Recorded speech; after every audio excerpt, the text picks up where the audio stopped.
So yeah, we've been lucky to be a part of the pilot for some of the new AI stuff coming through with Bullhorn. So the particular tool I'll talk about is the virtual recruiter screener. So we work across a lot of different industries, but particularly for our blue collar and unskilled roles, they obviously attract a very high number of applicants and can need to be filled really quickly. So sifting through those volume of candidates can take a lot of time and slow us down. So the VR screener moves part of the process back onto the candidate to take action and progress their application so we can really focus on those candidates that are engaged and genuinely interested.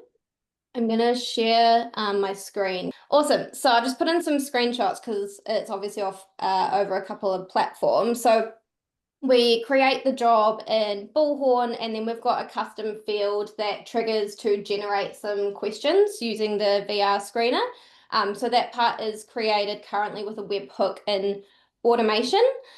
Those questions then go on to a tab on the job in Bullhorn, and those questions are only as good as the information that the recruiters put onto the job record, but the feedback that we've had so far is that they're absolutely awesome, really specific, and really, really good tool for the guys to use.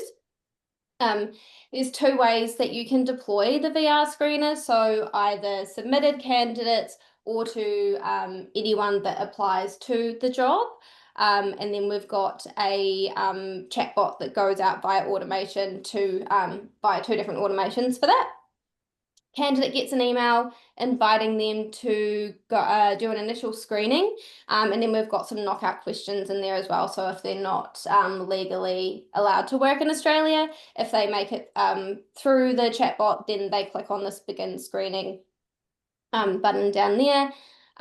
Chatbot is saved as a note on the job record and the candidate profile as well. And then this is what the VR screener looks like. So the most important thing to remember is that this job description is pulled from the job record on the in Bullhorn. So I know a big challenge we had was that a lot of the information stored in there wasn't necessarily appropriate to go externally. So we've had to add some other custom fields in and change our process a little bit to make sure there's no whoopsies with information going out.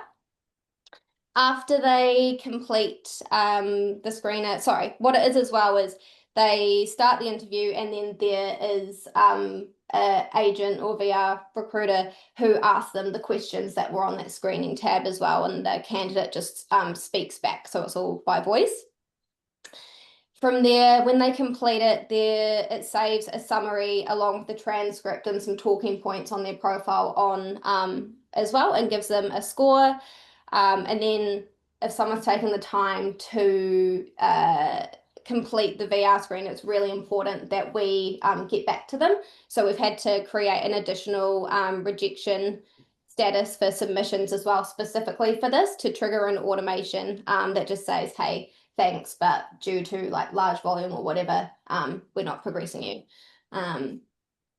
So that's pretty much an overview of the screener, and really we've only been using it for a couple of weeks. We've sort of rolled it out quite small, and then we're rolling it out to the full company next week.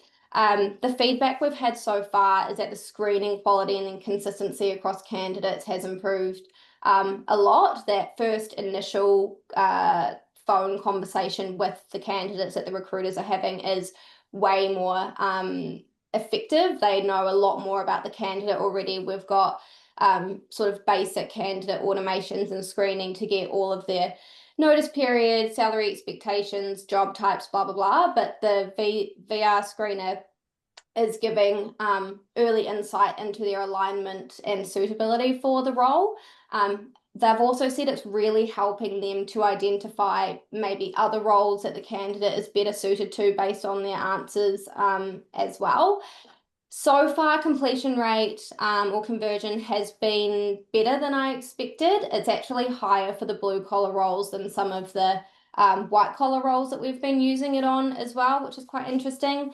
there's definitely roles we'd never use it on, but in saying that, one of our team leaders used it on a senior production manager role, which we probably traditionally would have said no, don't use it on that, but he had a really good response rate from that as well. And yeah, had to make a few process changes along the way, which is always challenging with salespeople. I'm very much the process police. I will follow a process A to Z, but I probably wouldn't make any sales. So it's just about finding what is the right process that's going to work with automation, get back to our candidates, but not slow them down when we're trying to save them time as well.